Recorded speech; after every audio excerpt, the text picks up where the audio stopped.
What's up, guys? Welcome back to R3 TV. You already know that today is a new day. So today, actually excited to be going to Innovative Mounts. They are now in Ocala, Florida, where I live, which is really dope. All right. These are two of the newest machines in the building, Doosan twin current lathes. They actually take a 10-foot bar of aluminum rocker arm extrusion and machine it. So the first time the operator has to touch the part is when it's finished machined, ready for inspection and deburring. Okay. So these run 3 shifts. Basically, we have 2 shifts that are manned, and then we run 3rd shift lights out. So these machines can hold tolerance. As long as we keep enough material in them, they'll run the entire 3rd shift without any operators on the premises. Come back in the beginning of 1st shift, check the last part, make sure it's good, do in-process inspections. So you just basically load it up with material and program it, and it just spits it out? Like, wow, that's amazing. You don't have to touch the part until it's ready to go out for deburring or tumbling and anodizing. That's amazing. That's crazy. That's amazing. Oh, yeah. Yeah, and we are ISO 9001 certified. So we have full quality control system, first article inspection, final article inspection, in-process inspections. All of our gauging has to be calibrated. We have work instructions and procedures that everybody follows for each step in the process. So everything's very controlled and everything's got to be within tolerance. Otherwise, we have to request a deviation or the part's scrap if it's not. Okay. Yep. That's amazing. And then back here is where we receive all of our raw materials. So this is the dirtier side of the shop. This is where we store it all until it's pulled for jobs. So we have our saw over here for Innovative. That'll actually take, we get steel bars and tubing actually in 20-foot length.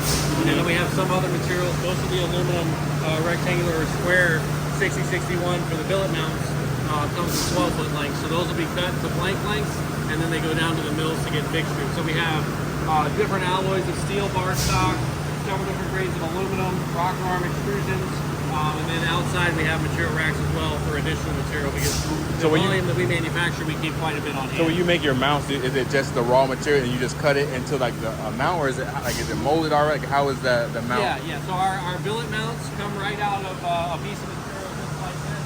It'll be a rectangular or square bar, and then we cut into length. So you can see this is a setup sheet basically that's in process, so it's been ripped. But it shows the operator how to load it, where the blank goes and how it flows through the operations, Op 2, Op 3, Op 4, what the tool lists are with all the details there as far as stick out lengths and cut length. So this would be a billet mount. This is actually going to turn into a 10120 billet mount. Okay. So that's how all the billets start as, just steel aluminum bar. And then on the steel mount side, this is our entire steel department here. So we have, we get basically 5 by 10 sheets of steel plate, and then it gets loaded into the laser. So this is our laser that will actually cut. You can see right now it's in the process of cutting some of the washers that go in the center rings for the steel mounts. So right now it's cutting an entire sheet of those because there's 2 per mount body, so we get quite a few of them through here every week. And then from here it's set up for a 1-piece flow material rack. It's actually got a pallet changing table, so you put the raw material on that side, and it'll actually swap it itself. So this is one machine? Yeah. Like this whole thing? Oh, okay. Yep. Okay. Yeah, so you put the raw material there, it feeds it in the machine, it'll cut it, and then it'll feed it back out so you can, what we call de-nest it, where we knock all the pieces out of the sheet. And then from here, it comes over to the press brake. So this is where we take the flat parts and we put our bends on them. And then actually start to create the geometry of the mount. Okay. So this is where it actually starts to take shape from flat plate. Different dies and different tooling depending on what bend radius we need, what angles we need. So we use the press brake for that. And then from there we have 4 full-time weld cells where we weld all of the mounts together. And then we have all of our jigs as well and fixtures that verify relational accuracy, so we make sure we hold tolerance part to part for bolt hole to bolt hole, center lines, things like that. That's all intact in the jigs, and then we have sample parts that the operators have to make sure that everything matches that master part. Okay. So then from here, it actually goes out of the building, goes across town to powder coat, and then comes back in the other end of the building for assembly and inventory. Oh, okay. And then So it only leaves here just to go for powder, like the powder coating, paint, whatever, and it comes back here for final. Yep. Final And that's thing. where down the other end of the building in the assembly department is where we put the center pins and the bushings in. Depending on what the customer orders, obviously we have different grades of bushings. Right. The hardness and the durometer reading. Right. So from here, we go back into the CNC shop and I'll show you the product flow for the billet material. Most of it's done right here in our Haas cell. A set of 6 Haas VF2 mills. We also have 4 Haas VF4 vertical mills. So from here you'll see more of the same material we had at the saw down there. Okay. So it'll come in as a blank. And you'll see here in the machine how they're fixtured. Starts as a blank. This is post machining. So this was a rectangular brick. It machines the first op, operator flips it, second op, third op, finished part in the last operation. Then it comes out, we do surface finishing to it and buff it to clean up any tool marks, and then it gets inspected, then it goes into a bag and goes straight into inventory. Yes. So it's so awesome to see. Like you see it all the time, but just to see it. Oh like, yeah, and you can see it's got, you know, so... that's it. So we've got, you know, obviously the Innovative Mounts logo engraved there, and then they all get the part number engraved into them as well for identification. Not only for the customer, but also for us internally to make sure nothing gets confused. So here we've got several different operations. We also do contract manufacturing work. So these are actually manifolds for fuel filters. So basically the fuel filter attaches to this, and then it's in line with the fuel system. Any offshore boats over 800 horsepower for several of the marine manufacturers get one of these. They have different styles for smaller engines as well, and then they're even on race boats as well. Some up to 3,000 horsepower. Wow. So this is all contract work. We do contract work for people in the aerospace, defense industries, other automotive manufacturers, medical device manufacturers. Yeah. We do a lot. Oh, you're good, Matt. Thank you. Yeah, that one's good to go. We just wanted to look in there and see finished parts. So over here we have a different style. Obviously the mount bodies, that was a 3-axis. Right. So it's just X, Y, and Z. Here we have a 5-axis trunnion table, so we can get this 4th axis that we pivot, and then we can rotate on the 5th axis here, so we can do full 5-axis machining for any parts that actually require more complicated geometry. So this is actually a shaft rocker body that's semi-finished in process. And that's all done in this machine. That's what's actually cutting that? Yeah, so they would have, this is the blank. It just comes straight off the saw from that 10-foot bar. So you can see the saw cut finish here. Gets loaded in one side. So this is the semi-finished part. That's the first side that was machined. Then it gets flipped to the second side, and then they'll go ahead and machine the second side. And then you actually get a finished part out, which I don't think I have any of here. This is actually what the finished assembled part looks like. With the laser etching and everything on it after it's been tumbled, deburred, bead blasted, and anodized. So that's the process for the rocker arms with the 5-axis. We also do use the 4 and 5-axis mills for contract work as well if the part requires it. Okay, that's cool. I didn't know. On 3 axes. That's really cool. I didn't know you guys did outside, like contract, outside, military. Yeah, we've done some for defense contractors, aerospace contractors, medical device manufacturers like orthopedic instrument handles. Years ago, we even did some bone marrow aspiration and bone marrow biopsy needles and systems. And we've also done like titanium bone screws for cervical and lumbar implants for spinal fusion, things like that. Wow, that's amazing. We've done a little bit of everything. I mean, it's just not just cars. So if it's a good fit and we can do it, we'll definitely take a shot at it. You definitely have the machines and equipment to do it. Oh yeah. And this is our tooling system, so it's just pretty neat because this is actually automated. So all of our tooling's kept in here. All the drawers are locked. So you go in, punch in your employee code, withdraw a tool, select anything. The entire list of all the tooling we use in the shop is in here. You select the tool, it lights up the drawer that it's in, you pull it out. It only lets you pull out as far as how many you want to withdraw. You close it, it automatically updates our inventory. And when things hit their reorder level, they automatically email our purchasing manager to get more on order. So that way everything's amazing. Accounted for, and we don't ever have a situation where we're out of tooling when we need it. That's amazing, yeah. So that's definitely worth its weight in gold. Yeah. This is our tool and die room. This is where we do any fixture modifications, any custom work, anything we need to modify tools when they come in, like to grind a flat on them so a set screw holds them so they don't spin in the collet or holders. So we have a manual lathe, we have a tool and cutter grinder, a surface grinder, parts washers, a hydraulic press out here for manual assembly operations. It's similar to the presses in our assembly line. Manual Bridgeport style mill. We have another tool grinder here, an old laser, and then this is actually our grind shop We have 2 Cincinnati centerless grinders. This one's been retrofitted with some automation. It's got a timing system on the back of it, so we cut a pocket in the regulating wheel, which actually, the regulating wheel is what regulates the speed of the workpiece as it goes into the grinding wheel. So it's actually an eccentric, almost like a lobe on a camshaft for a mechanical fuel pump. So it'll go in, and then it engages the part. The ram feeds it through the window in the regulating wheel. Both axes get ground simultaneously on the grinding wheel, and then the back ram fires it back out that same pocket in the regulating wheel down here into rudder preventative. Oh, okay. And the reason we do that is because otherwise we'd have to grind one axle at a time, and they might not be concentric. So one would be on a different center line than the other. That makes perfect sense. And then this is all steel parts coming back from heat treat that are in process, ready for inspection, and getting ready for grinding. And then we have our other grinder here that grinds all of our roller wheels, which go on the nose of the rocker arm, which is what rolls on the valve tip in the engine. So this actually just through feed grinds all the rollers. We stack them up on sticks, load them in that channel, and then they just through feed. We can grind about 8,000 rollers an hour when we need to. So, here we have a couple lathes. This is our Haas ST20 lathe. This does a lot of the sub-assembly components as well. All of our 12mm washers. So here's some washers that are in process. We use the 10mm, 14mm, and 12mm washers.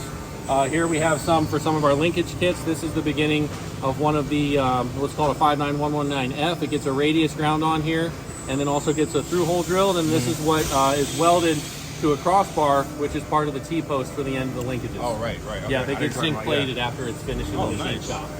So this is actually in the middle of a setup now for that part. Then over here we have a Puma lathe that we're in the process of restoring to be able to use for all of the hand load parts that we can't bar feed. So for these parts, they all, same as the Doosan's down there, they get a 4-foot stick of material and it gets loaded in and it cuts the parts from it. You don't have to manually cut the bar. On the radius rods, we have to cut them to length and hand load each part. So we want to keep the Haas being used for all the parts that are through feed with bar fed, and then this will be hand load. Oh, yeah. That makes sense. So it doesn't slow up any of the other parts on the other side of it. This is our assembly and inventory area, both steel and billet mounts. And then over here we have more bar cutting and grinding operations. We have another automated bandsaw for all of our raw material cutting. This is the older rocker arm process before the new machines were put in. So this is a Nagata horizontal mill. It semi-finishes the body, so they come in as a saw cut blank, and then it actually just drills and bores the main hole, drills the pinhole, chamfers both of them, and then mills this side profile on the face. Then the operator flips the part over. It does the same thing on the second side, and then these go down to one of our VF4s to get all the slotting and oiling features in it to finish the machining. So then from there, we'll come down here to our VF4 cell. This is a multi-purpose cell as well. Right now we're doing contract manufacturing in one machine, we're doing mounts in another machine, and we're doing rocker bodies in the other two. So a little bit of everything. You can see more raw material and cut sheets for parts that are in process. This is actually getting set up on our 19111 parts, so you can see here they're just in the process of proving out the first and second operations. We don't have any parts in the third, fourth, or fifth yet. Some of our parts take up to 6, 7 operations, depending on the geometry and how many sides we have to cut to. Right. So you can see here rocker bodies in process. They come from the horizontal mill, just like we looked at down there next to the Nagata. And then this is the finished body. Puts all the oil holes in it, the top slot, bottom slot, clearance cut for the valve spring and retainer, a roller slot, oil holes, and a push rod seat bore as well. So this will actually go straight out to our finishing department to get tumbled and deburred, and then it'll go into either anodized or come straight back. Some of our customers want a tumbled only finish. A lot of our customers want the anodized finish, just like we have on our branded rockers. So from here, these run 2 shifts as well. And over here, we're doing some contract manufacturing work. And this is actually, these are dies for a customer who has to extrude material through them. It's for a polymer decking board. So right now we're in the setup process over here as well. Nice. Outside of that, over here we have this is our assembly area for more of the oddball components. We have a pretty streamlined assembly area for the mount bodies. But here obviously we have radius rods, cross members, traction bars.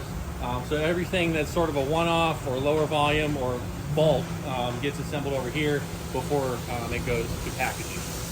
So you'll see here just a bunch of sub-assembly components, some linkages that are pre-built, ready for either inspection in that case, or ready for shipping and packing. So this is like where you go on the site, go on wherever and you order it. If it's already made, get it from inventory. You can. We just pull it, pack it, and ship it. Like our web orders, we try to ship same day.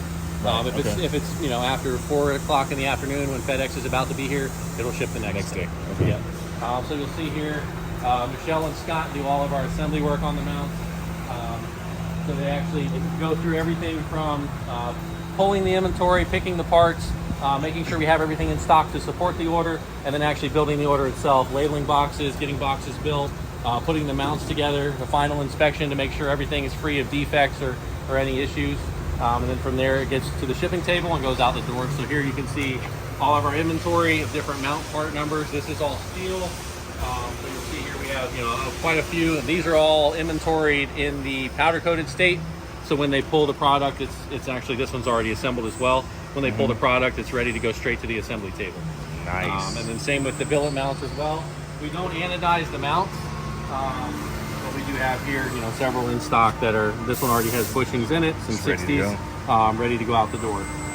So here we have all of our hardware and all of our center pins, all of our smaller high-use components right here against the wall, so they can pick these and stage them for assembly. Nice. And then on the other side of this wall, we have our other assembly processes, which are for the rocker arms. Oh, and then this is also a shipping area at the other end of the building as well. Here we have some semi-finished, just anodized bodies.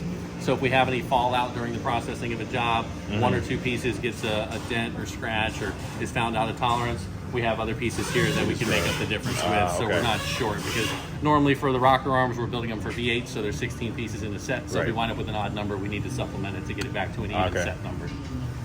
We do a lot of private label manufacturing for a lot of our competitors in the aftermarket, as well as some of the OE.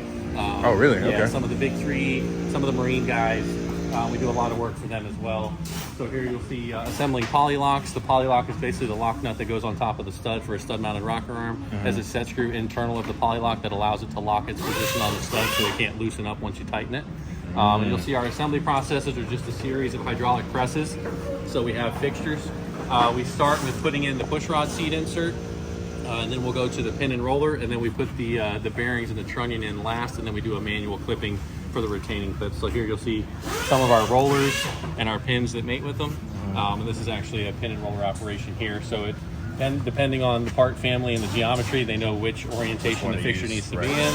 And then this pin is spring loaded, so it'll push down when the other pin pushes in. It just holds everything in the correct position before the press operation. So it makes sure that the roller's captured in there so it won't shoot out if the pin's not aligned correctly, and then also it allows to keep tension on that, so it's a smooth press operation all the way through the press step. And then from there we have our laser.